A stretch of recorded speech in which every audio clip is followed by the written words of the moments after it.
Good morning, everyone. It's me again, Kenny Polcari, your host of the party, morning market commentary, everything you need to know about what's going on. Look, it is the end of the month, it is the end of the quarter, it is the end of the first half of the year, so there's lots to talk about and there's lots happening, right? Yesterday, the Conference Board came out and suggested that Americans are optimistic, yes, about their personal finances as well as business conditions. Today marks the end of the month, the end of the quarter, and the end of the first half, so expect plenty of window dressing, and we'll get to that in a minute. It is going to be all about employment. ADP and the NFP are going to be the drivers for the week as we move into the long weekend, and today is the ADP report. OPEC is set to announce their move tomorrow, and oil is up this morning and likely to go higher. Yesterday, the S&P kissed 4,300, but backed off. Look, be patient. Don't rush it. Anticipation is the best part. And what are we having for dinner tonight? The grilled pork chop, but we'll get to that in a minute. So like I said, the Conference Board Consumer Confidence Survey came out yesterday and revealed that Americans are optimistic about their own financial prospects as well as the business conditions, sending this data point up to plus 127.3 versus the expectation of up 119. This data point is not usually a market mover, but it was yesterday. It was just another strong report suggesting that the worst is over and that there are brighter days are ahead. And this gave the algos another reason to push stocks higher, and they did for most of the day. But as the clock ticked closer to 4 o'clock, the algos got tired, investors got tired, the buyers retreated, the sellers got a little bit more aggressive, and the indexes came off their highs. Although they closed in positive territories, they were down from the earlier day highs. In addition, like I said, it is the end of the month, it's the end of the quarter, and it's the end of the first half of the year. And like I had pointed out earlier in the week, maybe 2 days ago, it's been one hell of a quarter, and it's been one hell of a 6 months. And so what we should expect is some weakness in stock prices as the final day of trading in the second quarter ends. And why? Just because stocks have done so well for the quarter and so well for the first half that there is this event called this window dressing, right? So if you look at the first half, what are you going to see? The Dow has gained 12% before you add in dividends. The S&P up 14.5% before dividends. The NASDAQ, which doesn't have a lot of dividend-paying stocks, has returned so far 12.5%. The Russell's gained 16%, and the Dow transports are way out in front at returning almost 19%. And as is typical on the final day of the quarter, asset managers have to mark to market their performance of their guidance and their investments. So what you might see is money coming out of the best performers for the quarter, for the first half, and be reallocated into the underperformers, which are expected to do better as the year moves ahead. It's called window dressing. It happens every quarter. There's nothing untoward about it. It is just kind of, asset management, risk management. It's a normal part of investing. Now, to be sure, it's not a statement on what I think is next at all. It's just what asset managers do to tweak their accounts and funds to try to capture the best picture for their quarterly report card, right? Because quarterly report cards go out next month. In addition, remember, investors have taken the market up substantially with little to no pullback at all. And starting on Tuesday, June 13th, the quarterly beauty pageant begins with JP Morgan being the first official Dow stock to kick it off. Now look, recall what happened in April, right? Analyst estimates expected JP Morgan to report $3 a share, but they reported $4.50 a share. A massive beat, nearly 50%. And what did the stock do after? Well, first you have to understand what the stock had done going into the quarter, right? It had rallied 21% from January till April in the anticipation of the expected better earnings. And then when the earnings were announced, and in fact they beat, what did the stock do? It gave back 6% over the next 7 trading days before stabilizing and moving higher. And I'm not passing judgment at all on the stock. I'm merely pointing out the response, right? The stock had rallied 21%. The news came out, it backed off 6%, which is relatively insignificant when you think about it. But as the other companies did the same thing and beat the estimates by significant margins, we saw the same type of reaction where they had taken the stocks up and then they sold them off into the reports, right? So as a trader, you need to understand that long-term, that reaction. As a long-term investor, it may cause you to be just a bit more patient when you're deciding to allocate new monies to stocks as we move into the quarter.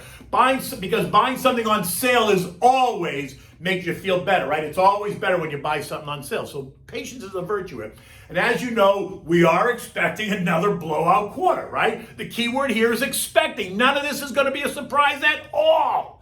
So when these companies do just that, What will the reaction be? Is it going to be more buying or is it going to be more selling? Now, of course, remember, there have to be both buyers and sellers for the market to function. But the question really is, what will the investment psyche be during the season? Will the initial reaction be one of weakness or not, like it was in April? It's really a rhetorical question. You don't really need to answer it. It's just food for thought. Like I said, I suspect that is what we're going to see, but we'll see. In any event, today brings us the ADP employment report. The expectations call for an additional 600,000 new jobs to be created. The surprise, though, is going to be if we beat this number by a significant margin or we miss it by a significant margin. In addition, we're going to get mortgage apps and pending home sales all expected to be down by about 1% month over month, pending home sales, right? Friday, though, is going to be the real key to the action this week because that's the non-farm payroll report. Today's is just kind of a preview to Friday's report, and that's expected to show an increase of 700,000 new jobs created. And again, the surprise will be if we exceed or fail around that expected number. Unemployment is expected to drop to 5.6%. Underemployment is expected to drop below 10%, which is the first time in a long time. In any event, we're also heading into the long 4th of July weekend, so expect the action to slow as we move into Friday, with asset managers placing both buy and sell orders above and below the market to take advantage of any swings that might happen while they are away from their desk. And that's just called good planning, right? If you're not around and the market has this outsized move in either direction, you want to be there to take advantage of it. This morning, U.S. futures are suggesting just a bit of a pullback following yesterday's weak performance into the bell.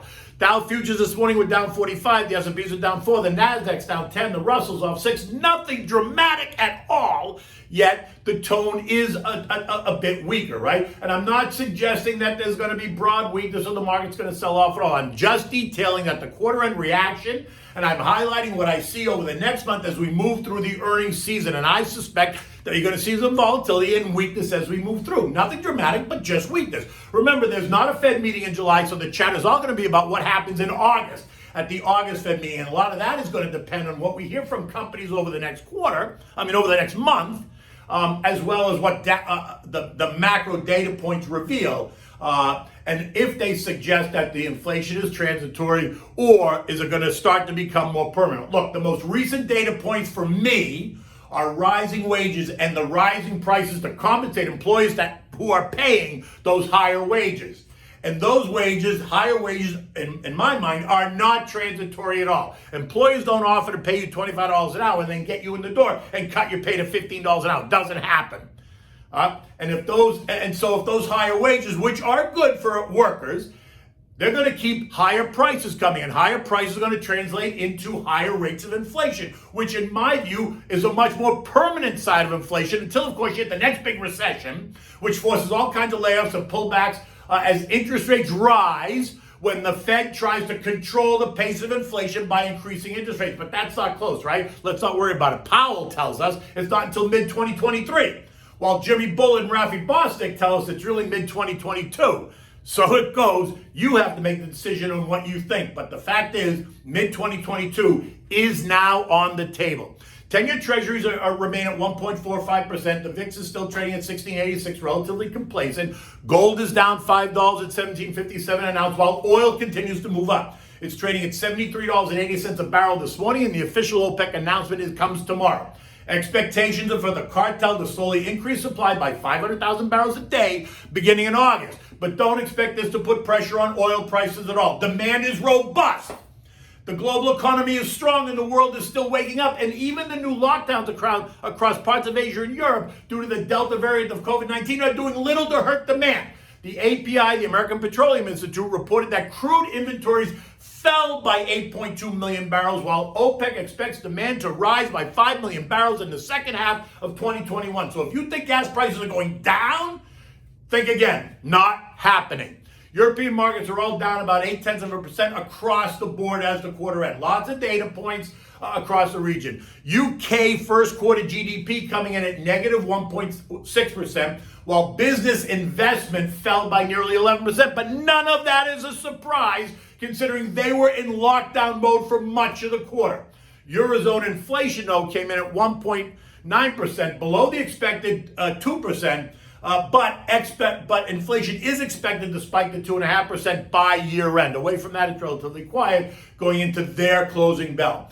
Bitcoin is down 3.3%, trading at 34,800, while Ethereum is trading at 2,100 and Dogecoin is trading at 23 cents. I've got this great podcast that's coming out, sponsored by Weiss Ratings. It's coming out this Thursday. In it, I speak to a guy named Juan Villaverde, who's an expert at Weiss Ratings in the cryptocurrency blockchain world. I'm going to be sure to post that link here for you to listen to when it comes out. It was a great podcast, but you can also find it on Apple Podcasts, Stitcher, Spotify, and WeissInvestor.com. It is a not to be missed episode. This guy's got great insight. The S&P closed yesterday at 42.91 after kissing 4,300 yesterday, but failing to push up and through that big round number. Futures action this morning suggests most likely we're going to churn again with a downward bias as the quarter ends. Today's ADP employment data, though, will set the broader tone. Normal backing and filling should be expected. Look, you know what you can do? You can text the word invest to 21,000 to get my digital business card. You should feel free to download it. Give me a call if you want to discuss the market, you want to discuss a plan, you want to discuss what concerns you. And you can also always find me on Twitter. My handle is just my name, at Kenny Polcari, and I'm always happy to interact on Twitter. Maybe sometimes a little bit too happy, but one way or the other, you know how you can get in touch with me. So what's for dinner tonight, right? So I'm going to give you this grilled pork chop recipe that's marinated like in a Dijon mustard marinade. It's going to be great. The weekend's coming, 4th of July. It'll be great, and it'll be a great addition on your picnic table if you're going to have like a barbecue over the weekend, right? It is summertime. It is time to spark up the grill, light it up, clean it up, brush it clean. And get ready. So for this, because this dish also presents beautifully. So for this, what you need is you're going to need the bone-in pork chops, right? You got to buy pork chops on the bone, nice and thick. You need Dijon mustard, brown sugar, apple juice, Worcestershire sauce, salt and pepper, right? You want to make the marinade first, so you want to mix a half a cup each of apple juice and Worcestershire sauce, and then 1 cup each of Dijon mustard and brown sugar. You want to mix that together. You want to put it in a Ziploc bag, add your pork chops. You know, it's going to be 4 to 6 pork chops, enough to marinate 4 to 6 pork chops. Put them in a Ziploc bag, put them in the fridge overnight, let them marinate. The next day, you want to take them out of the fridge before you're going to cook them, probably about an hour and a half. Let them come up to room temperature because you don't want to put them cold on the grill. You want to light the grill, turn it up to really high, get it nice and hot. You want to put the pork chop on. You want to sear it on one side, right? You want to let it cook there, then turn the heat down to medium, let it cook there 4 or 5 minutes, depending on the thickness, and then flip it over and cook the other side. You can brush the pork chops with the marinade if you want. When cooked, remove the pork chops from the grill, cover them with tin foil and let them rest for about 3 minutes or so. You want to present this meal on a plate with either garlic mashed potatoes or corn on the cob, which you've boiled in a pot of water enhanced with both butter and whole milk. You want to have a large mixed summer salad with red onions, tomatoes, cucumbers, chichi beans, and you can serve it with even blanched French cut green beans that are dressed with a little bit of dollop butter and salt and pepper. One way or the other, you can either serve this individually plated, or you're going to have a big weekend barbecue. Grill up the pork chops. You can present them beautifully on a nice plate. Make sure you put down some lettuce or kale on the plate first, and then put your pork chops on top of that, because that always presents nicer. And put it on your picnic table, accompanied with whatever else you're cooking. Steaks or burgers, and you want the corn on the cob, you want the salad, maybe you want some coleslaw, whatever else. But this is in preparation of the weekend to come. I hope you enjoy it. The day's going to get started. I will see you in the morning. Take good care.